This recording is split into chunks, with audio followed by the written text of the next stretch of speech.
Hi, everyone, and welcome to No Load Time. This is our episode 0.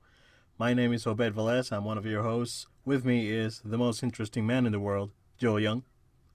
What's good, Fanboy Nation? As always, it's my pleasure to talk with you guys, the listeners, about all things in the Fanboy Nation. So, Obed, what you been up to lately?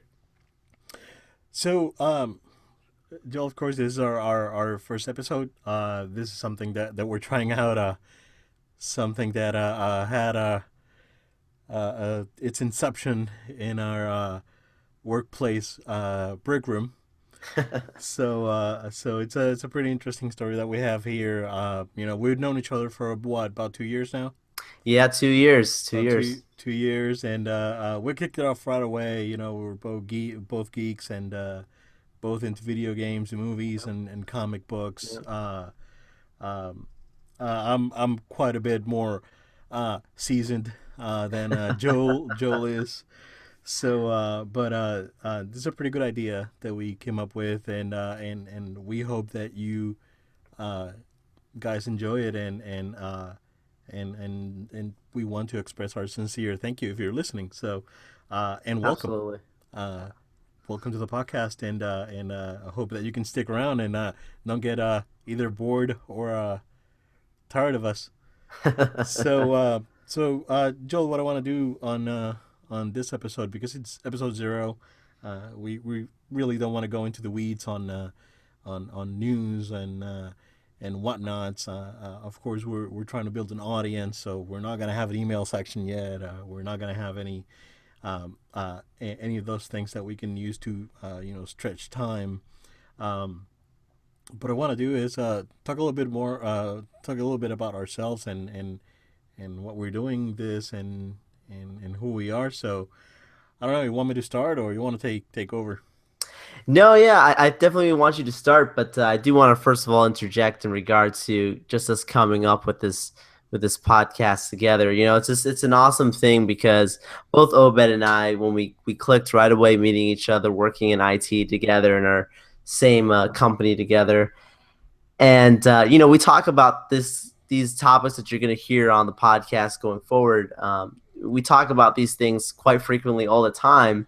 So, doing this podcast is a great way of having insight into conversations that we have quite frequently during the work week. And so, we're glad to have you guys listen into these conversations now and hear some of our thoughts and insights and reviews. And thanks for joining us on this. Yeah, this is pretty much how our lunch breaks go. Uh, in a nutshell. Pretty Of course, much. we do have time constraints and whatnot. Now we do have a lot of freedom when it comes to us being able to record. And it's great that it feels great to be able to finally make the time and make this happen. I've been looking forward for to be able to do this for a very long time. I couldn't find the right person, or life got in the way, any other excuse that I can come up with. But I'm really excited. So I want to start off talking a little bit more about myself. I'm an old school gamer, if you want to call me that. I'm not really a fan of the term gamer. I like game player a lot better. That's how, when I was growing up, gamer was not a word. Game player was a bit of a better identifier. Uh, I started off playing. If I'm not wrong, Joel, this is my first memory of playing a video game was Combat on the Atari 2600. Wow. Playing with my dad. It was had to be maybe 82, 83. Um, so After that, I really got into arcades as a little kid. Donkey Kong's, the Pac-Man's, Big Pac-Man, Miss Pac-Man's, Galaga, all of these old school arcades. Did some pinball for a while. That wasn't my niche. It's I I'm kind of guy that's like I can try something for a couple times and feel if it clicks. If it doesn't, then it's probably not for me. But after that, I was a Sega kid growing up. The SMS, the Sega Master System, was my first console that I actually had home. I believe the 2600 that we had, we borrowed from I think my uncle, if I'm not wrong. We had it for a while, but we gave it back. So had the SMS. I have very fond memories of it. I know that games on that thing weren't quite up to par compared to something like the NES, which I'm definitely going to talk about. So I have fond memories playing games like Hang On, Safari Hunt, the Alex Kidd games on the SMS, Shinobi, of course, other games like Ken Satan and Golvilius. So I have very fond memories of that system. And Joel, after that, TMNT happened. Teenage Mutant Ninja Turtles came out, so this was late '80s, probably '88, '89, and I got really into it. So I was really a huge fan of TMNT, and I growing up I didn't have a computer at home. I knew that there was a PC game, which is basically a port of the NES game, but it was glitched. There's an area that's further away, and I think it's impossible to get through. That game has a lot of history. That was a terrible game that brought me to the NES. I wouldn't call it terrible. It's just very very difficult. Like many other NES games. So after the SMS, I had an NES for a couple years. So this was already late '80s since I had the SMS for a while. Um, uh, Fantastic.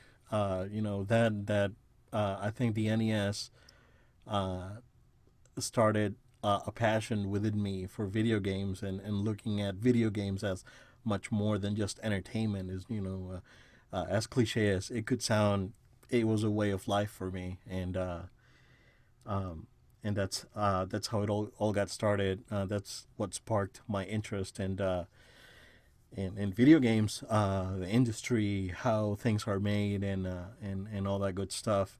After that, '90s, I went through the console wars. I went through the Sega versus Nintendo, the debate. If you think fanboys are something new and they are ruining gaming, you're wrong. Fanboys existed back then.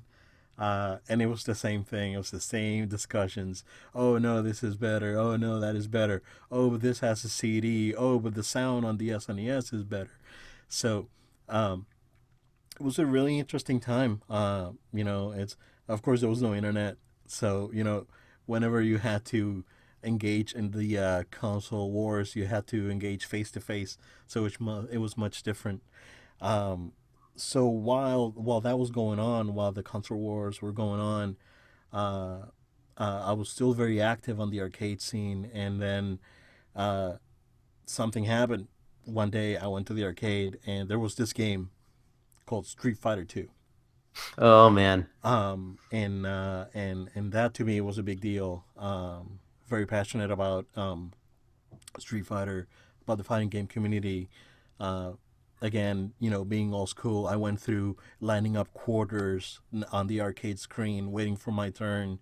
Uh, Kids would go, "Hey, Obed's here, so now you'll see he'll beat you up." So I got pretty good at it. It felt pretty good. So during middle school, beginning of high school, that was a big deal to me. Spent countless hours, but Street Fighter Two multiple times on multiple consoles on multiple generations of consoles. So Street Fighter Two to me is something very very special, and something that uh, formed my gaming habits, I guess. Um, and then after that, got time for me to step it up, man. My passion for video games made me go into computer science in college. So I finished my science degree in computer science with scientific applications. I was able to make a couple games back in college, nothing special. Got to program some AI. But after that, I graduated around when 9/11 happened. Economy was trashed. It was all really hard to get a job. So I struggled for a bit to get into the area. So I had to come up with alternative methods, if you would say that. Um, and then yeah, so like you mentioned, we were in IT department for a company, and I've been in IT for collectively, I don't know, 15 more than 15, 17 years maybe.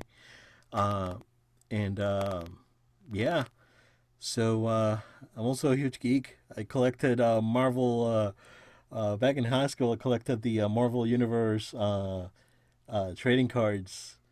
Wow. I collected not oh man, not Tops. What was the other brand? Do you remember trading cards, Joel? 'Cause you're much younger than I I, am. I do remember the trading cards.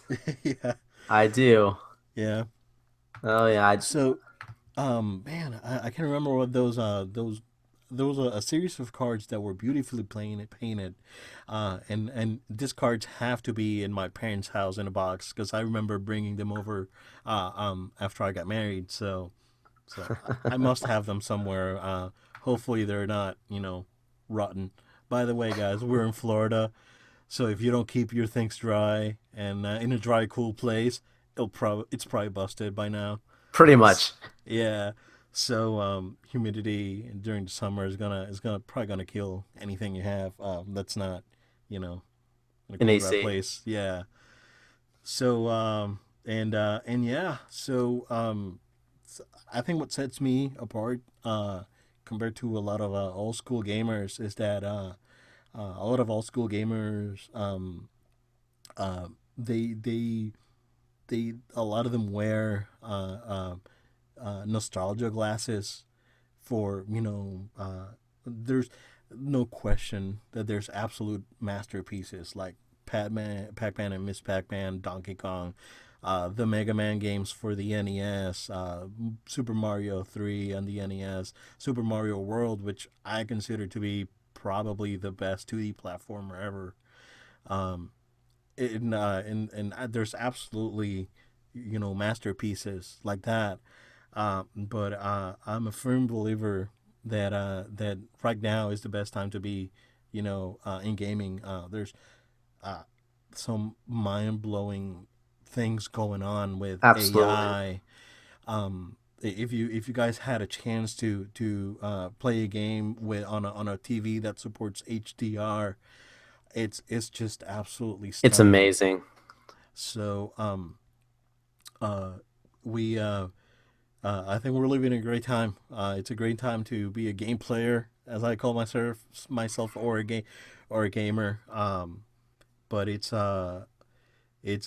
great stuff out there, and looking forward to what the future holds. And it should be pretty exciting in three, Joel. Oh, very So much. Oh yeah. well, there's some new hardware and who knows what, and we're gonna do a predictions an E3 predictions episode, and we're gonna do an E3 reaction, not reaction, but an impressions episode on E3 week. So It's gonna be so great. yeah, man. So I'm really excited. So man, I think I rambled a little bit. So Joel, if you want to take over and tell us a bit about yourself, I know that from what I've talked to you, you're a pretty big comic book buff. Yeah, yeah. So Joel Young is a very unique guy because, I got into the comic book world as a child, pretty much passed on from my dad. My dad, he had comics with him all the time. As he got married to my mom, he kept his comics. He didn't sell them off. He said he wanted to pass it down to his son, and he did. He did just that. He Nice. passed it down to me, and very quickly I would go through his comics, get very excited looking at the artwork, the storytelling. It was just so fun just to spend time, just to sit there and let your mind explore what these things could be like, and the imagination of a child. Yep. And so it was just great. But after spending time going through that more, and one of the comics I can point out right away is the Wolverine limited edition series #2 by Marvel that was written by Chris Claremont and Frank Miller. Um, the art's by Frank Miller. It was amazing just to read that and just seeing Wolverine and this character that's, even the animal itself, Wolverine, it's not something you hear talked about a lot, but it really made it cool. It really made it something fun to talk about. But then, as I was reading those comics, I got introduced to one very specific character, and who's my favorite character in the comics, which would be Spider-Man.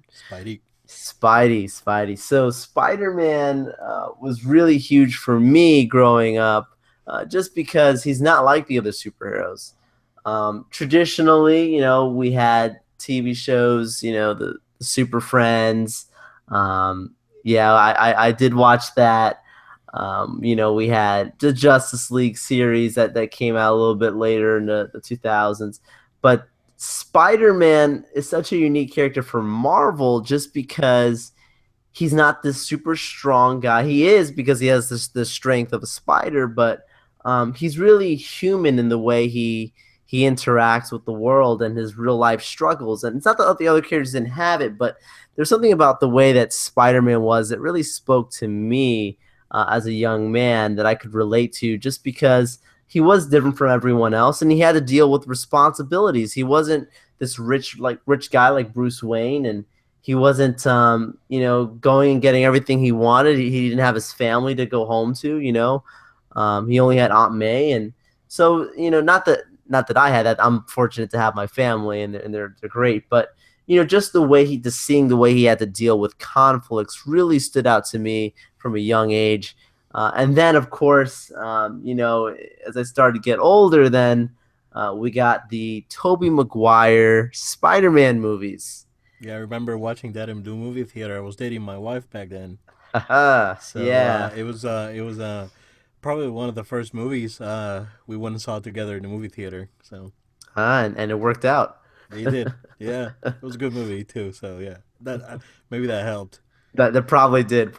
Yeah. You can't go wrong with Spider-Man. So yeah, I like those movies. I know people have issues with them, and I think like any movie, there's issues with movies, but it was really a great. I mean, just great just to see Spider-Man for the first time on the big screen, and other people appreciating a character that I had liked and that I really thought was really awesome. And now you have people all around the world seeing this character Spider-Man and appreciating him and seeing how, wow, this guy's really cool and this guy's really fun. And I think ever since then, Spider-Man's put his fingerprint on what's pop culture. It doesn't matter as time passes. I think Spider-Man will always be a character that you can look at and enjoy, depending on your age and who you are. I think it's just a fun character. And so yeah, the Spider-Man movies I really enjoyed. And of course, now the world that we live in today, we live in a world where kids don't realize how blessed they are that there's a Marvel movie coming out every Every 4 or 5 6 months. every Yeah. 6 months. I mean, Yeah. and they're looking at now doing 3 movies a year, and it's amazing. Hmm. DC's in the game now, so I don't want to just sound like a Marvel fanboy. I appreciate the DC movies. I actually found Batman v Superman to be Yeah. interesting. Didn't love it, but didn't hate it. Well, back in the day, Joel, DC was it DC was it. because they had The Batman uh movies and the Christopher Reeves that movies. has the Christopher Reeve Superman movies, especially the first one directed by Richard Donner. That was a great movie. And even too, with all the problems they had, it was still enjoyable. Unfortunately, that franchise, had I think a very cruel death It in did. in the mid '80s. But then the Tim Burton Batman's were phenomenal. Oh yeah, Um, Michael Keaton did such a great job. oh, so good. Oh man, it's arguable. What he did. Anybody else could match what he did as Batman. It was amazing. And but Absolutely. and that's the thing that's amazing is that like I'm saying, kids these days don't realize how amazing it is. Where we have all these movies coming out, and they're actually good. I mean, there's They are. Yeah. critically that they're being appreciated, but DC was the thing, and so DC, I think, made a huge mistake, and I won't go too off on it, but I know they made the mistake of not putting their characters together, and that's what Marvel did with Iron Man, beginning with Iron Man, and then setting out to their cinematic universe that exists today and will exist probably for a very long time. But they've had such great success because they put their characters together inhabiting one universe, and that really struck me. I remember when they announced that with Comic Con, watching that on my computer, and imagine for the 2008 Iron Man movie, and them Mhm. announcing before, saying, "Hey, we're gonna to have the Avengers, and we're gonna have this world." And I was so excited because I was like, "Oh man, this is characters that I've read, this is characters that I've been fascinated with, and I've always wanted to see them come to life." And I remember talking about, "Oh my goodness, they're doing this Iron Man movie," and other guys I knew around me being like, "Iron who? Who's Iron Man? Yeah, right. Who?" I mean, and look at Oh it my god. now. I remember the cartoon, the old was it late 60s, because it's probably contemporary with the Spider-Man Yes, they did. that had that catchy a really weird theme song that I'm not going to try to reenact here. But yeah, I remember that old Iron Man, and I loved it. I think I mentioned to you once over lunch that my mom still has my curtains from my room with the Avengers, and it was, You did say that. yeah, Yep. it was Cap, Iron Man, Hulk, and Thor, and this is like 70s art. Uh, Oh man. and so to me, when I was watching Avengers in the movie theater, and they had that, which is probably, we may want to say it's an iconic scene where they Absolutely. when they assemble, and Absolutely. man, ooh, I almost freaking cried. I still get the feels every time I see it, Yeah, man. It's just beautiful. And that's the thing that's it's amazing is it's now this is the world that we live in. We live in a world where the Avengers are all in the same world. Now Sony having the deal that they made with Marvel, where now Spider-Man can come over into these movies, and it's happened already with the Civil War film. That was for me when Spider-Man came into that movie, when they announced that Spider-Man was going to be in a future cinematic universe movie. We knew it would be Civil War. That was just Christmas for me. yeah, I remember I was at my desk in the office, and I see the announcement, and it was just hard to keep working without just thinking about, oh my goodness, he's coming home. And honestly, it felt like the prodigal son was coming home. I mean, Marvel probably pretty threw a much. feast, just celebrating, we got him. Even though, yes, it's they don't own the character, just to have the ability to put him in their movies, I think a lot of fanboys are happy. And not only is he in the movies, but I mean, yes, we've only seen him for a short sample in Civil War. I think he's great. I think it's fantastic.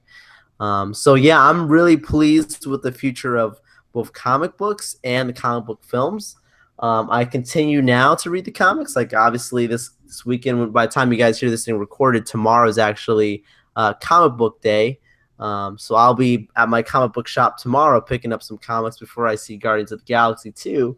But that's just something that's so cool that we can watch the movie, and hopefully my real hope is that some young people say, you know what, I want to know more about these characters, and I can go pick up some of the original work that laid the groundwork for these amazing ideas. These weren't ideas that were just birthed in Hollywood. These are ideas that were birthed by guys like Stan Lee and Jack Kirby and Frank Miller and so many others.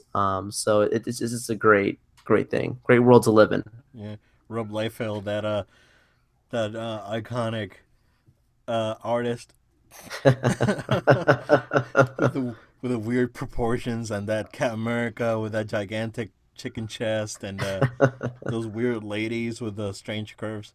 Um, yeah, so It's amazing. I remember those days, man. All those Gen 13s and those weird comics that edgy comics that were coming out in the 90s when comics were very edgy back then because of the type of crowd they tended to attract. Yes, Um, they were. so all right, so I guess that's our intro, right? Yeah, yeah. I mean, I think it's important to also say that yes, I do also appreciate the gaming space. So Obed and I both we both watch the comic book movies and we both enjoy gaming. Obviously, he's more of a gamer or game player, as we like to say. I think than I am. I think he spends more time than I do doing that. But we both appreciate gaming. We're both happy PlayStation 4 owners, and that's something that I'm sure later on, as we grow this show, you'll see us probably use some Twitch, some other things, and see us talk more about gaming. But we're also going to talk about things like we just did now, with like passions that we have for comic book movies and comic books, and just news in that space in general. It's a great time to talk about these things. Absolutely. In the same vein as comic book movies, it's Star Wars. It's something that it's I grew up with it. You grew up with it. So it's something that's intergenerational right Absolutely. now. And probably my first memory of watching a movie. It's maybe Empire Strikes Back, which is my favorite movie ever. Oh, it's so That's good. that's my number one movie of all time. Even I don't care about CG puppets. I don't care about weird things that George Lucas did to those movies. I still love them. And it's with Joel and I, it's the internet. You can find anything. So Joel and I have copies of the unaltered versions of the movie, uh, and so It's it's our great to choice. watch. It's great to watch it in its originality. Absolutely, absolutely. But I had the blessing of being able to share this Star Wars fandom, I guess, with my daughter, and she absolutely loves Star Wars. I know that. She goes bananas at any time Vader or Chewbacca are on scene. So Yes. so it's something that I'm really excited for, and Oh, I love Star Wars too. I mean, I was just at Star Wars Celebration actually, you were, and yep. I was just at that. I went for the Friday and the Saturday days of that conference, and my goodness, I still don't think I'm recovered from the lack of sleep from that weekend. Being up from 3 a.m. just to get into that Last Jedi panel, really just it was so worth it. But my goodness, I don't think I've caught up yet since that weekend. It was a great experience, and I love Star Wars. So yeah, we'll be talking about all kinds of things that go in this realm, for sure. Yeah. So Joel, and let's talk a little bit about the podcast about what we want to do. So what we want to do is start with a conversation, kind of like what we had now, with a kind of like a what's up, what's going on and what we've been up to. And Joel and I will pick some conversation topics, whether it be gaming or movies or comic books, or uh, any type of news. We will discuss anything that matters to us. So we're not probably not gonna do that today. Well, this is our intro episode, but we do have some topics next week. But we could give you a little glimpse of what's up. So Joel, are you looking forward for to go watch Guardians tomorrow? Oh my goodness. Oh my goodness.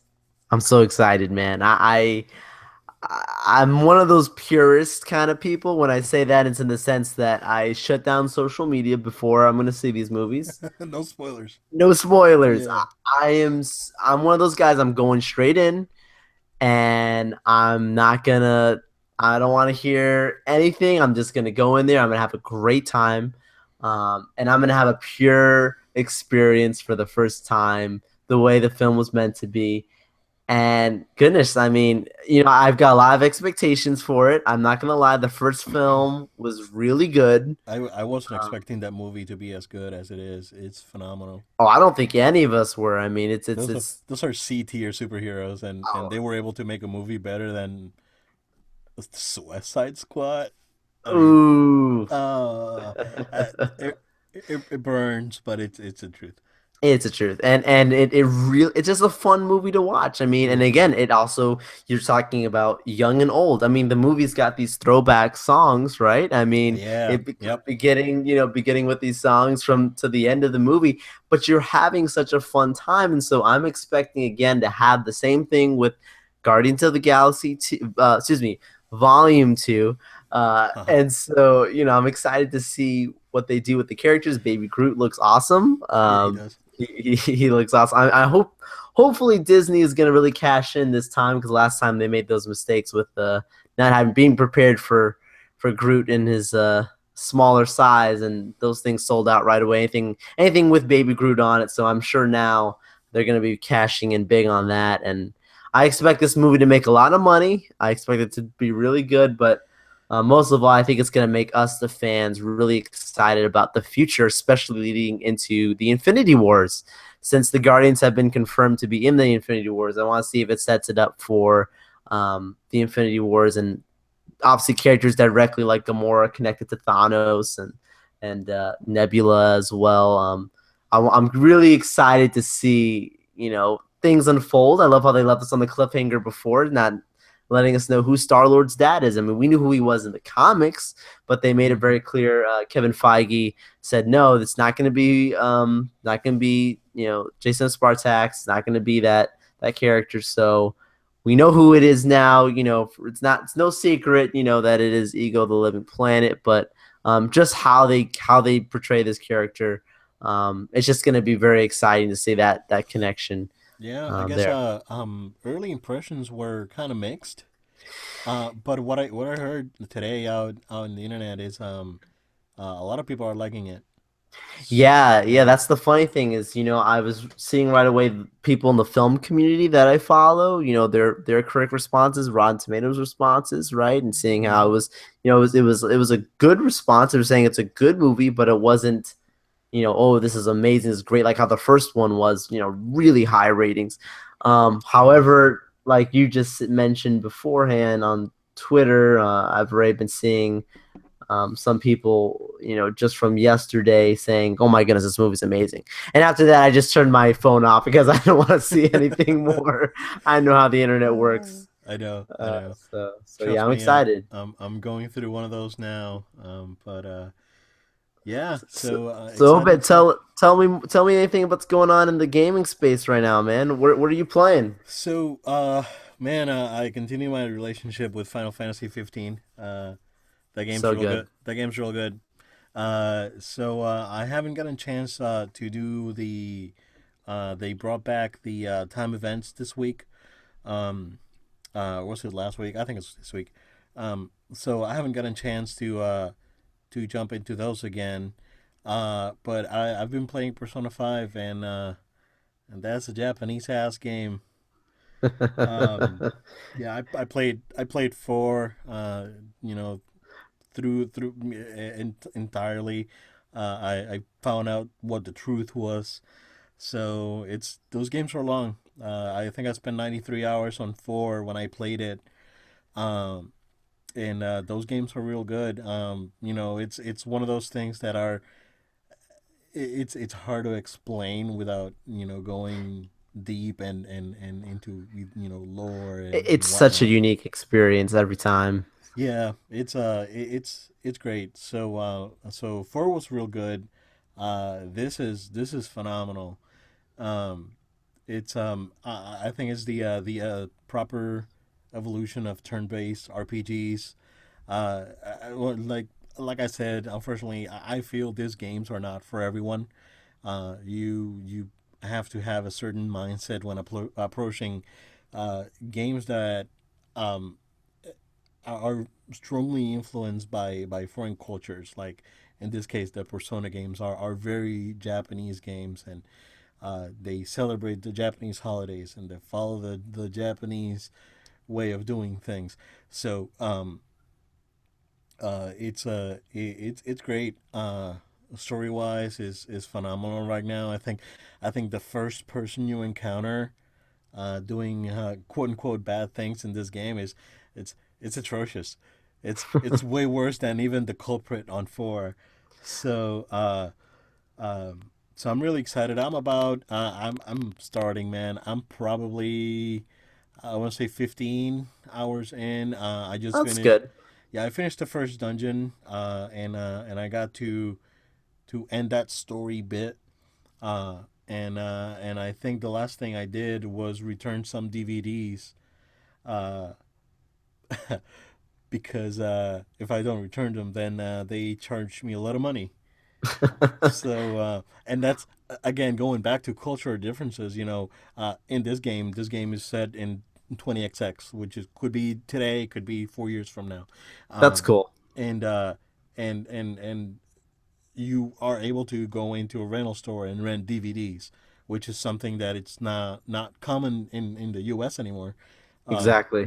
There's almost no video stores left. There's at least in our area, there's absolutely no blockbusters. No. Redbox and in supermarkets, but not that experience of going into a store and grabbing a movie, and that's it's a relic of the past. Uh, It, this is all very interesting. So I'm looking forward to spending some more time on it. Uh, I also have Nier Automata that I haven't started. Um, and I know that game's supposed to be really really good. I played the demo. Splatoon games, combat's fantastic, but combat aside, what I've heard from various outlets is that the game is the story on that game is just absolutely phenomenal. So I'm looking forward to that. I'm probably not gonna get to that, until a couple of months from now. But that's what I've been up to, man, and I'm looking forward to that Marvel versus Capcom oh, game. yes, yeah. That Yeah, trailer, we watched it together. That was yeah, great. we did. Yeah, yeah. That was real good. So I would really like to get my hands on that collector's edition. Uh, Oh, man. I don't need more crap, but those Infinity Stones look real nice. Uh, so um, but I'm looking forward to that. I was a little bit disappointed by 3. 3 was good. But I feel like they set the barrier of entry really high. So it was really hard for me to get into. So I remember getting 3 and then jumping right back to Street Fighter 4 back then, uh, because and I loved Marvel in the arcades, 1 and 2. I still have my copy of 2 for the Dreamcast, Oh, that's um, awesome. and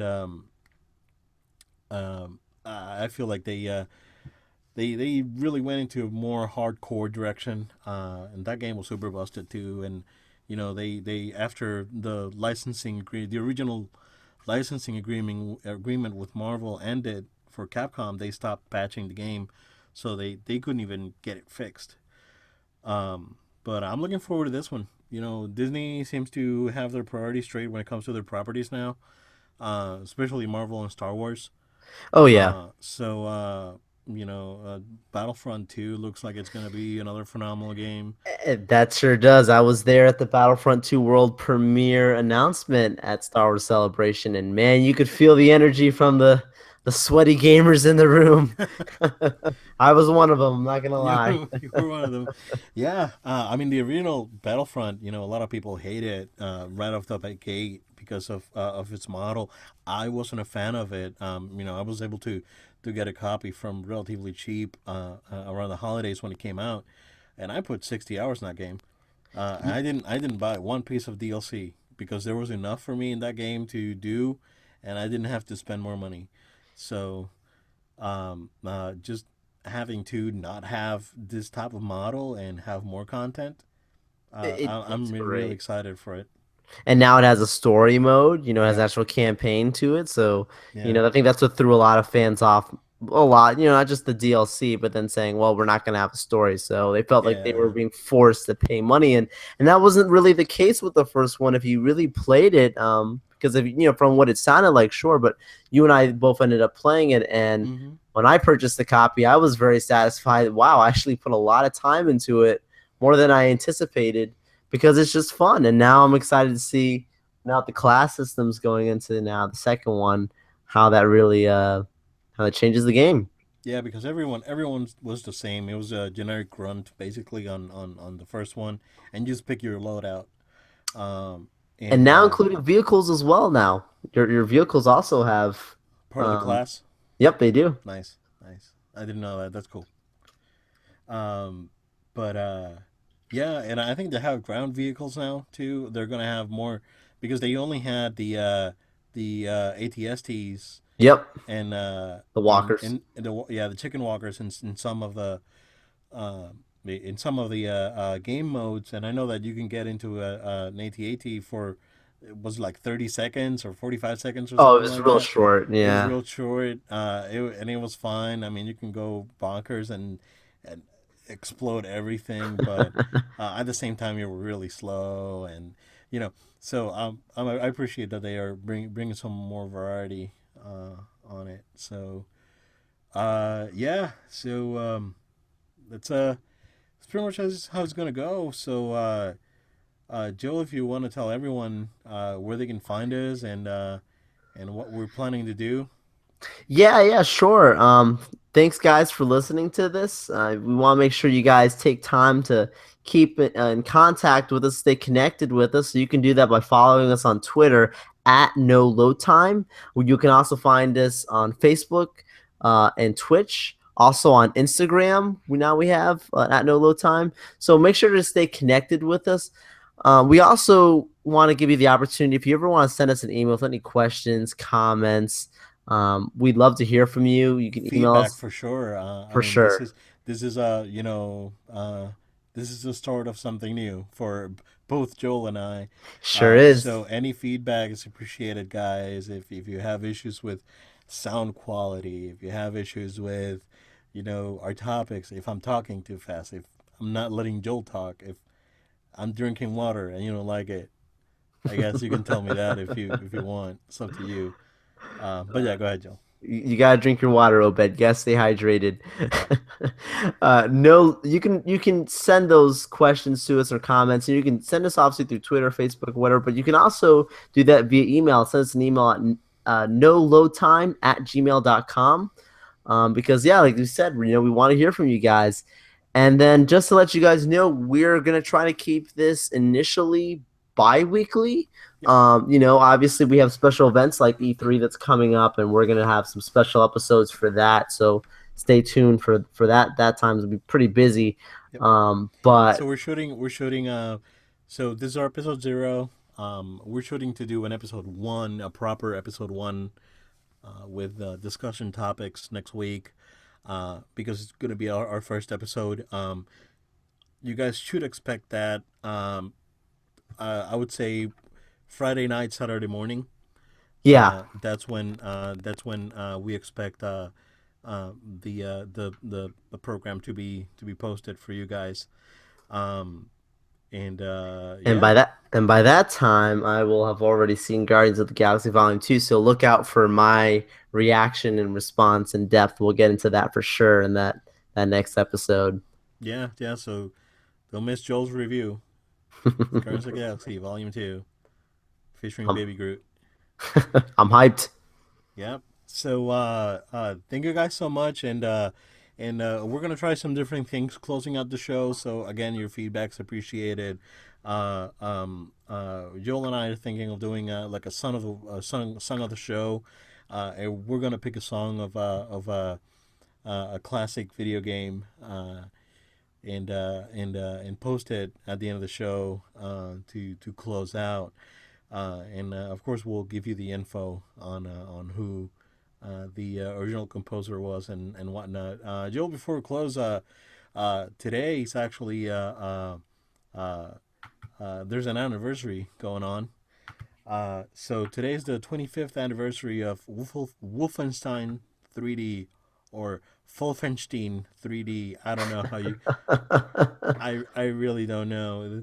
So uh, for you guys that don't know Wolfenstein 3D, it's considered the father of the modern first person shooter. That's right. So it was made by id Software. And after that came out, after the success of that game, they spawned Doom, which then uh, became what a modern shooter is. Yeah, Wolfenstein, good stuff. I remember playing that on PC. Um, Came so out uh, May 5th, 1992. yep. So 25th anniversary for that. Um, and I heard that last one that came out was pretty good. And there's rumors that Bethesda is going to announce a new one at E3. So Oh, we'll is see. there now? Oh, really? Yeah, yeah. I never got to play that last one. I heard it's real good. And I heard the DLC was really good too. But there's rumors that there's going to be a new one at E3. So we'll do that. So yeah, around E3, the week before, we're planning to do a predictions show. So it's going to be like a special show for that day. Um, for that week, I should say. And then the week after, we will do an E3 impressions show. After that, we'll go back to our schedule, and we'll touch whatever the next big events are, like at least video game wise, like Paris Game Week, Gamescom, Tokyo Game Show for sure. We'll talk a little bit about that. And I know that Joe has a. I will be covering, I know, a lot of the information in regards to San Diego Comic Con that's coming up. Yep. And I'll also be potentially, at New York Comic Con as well. So that's going to be some fun stuff. So I'll try and keep you guys in the loop there as well, what we see and what's going to be there. So I'm excited. Yeah. So exciting times. Um, Thank you guys so much for hanging around with us. And like I said, any feedback's appreciated. No load time at gmail.com. Uh, we hope you guys enjoy, and we'll see you guys soon. See you guys.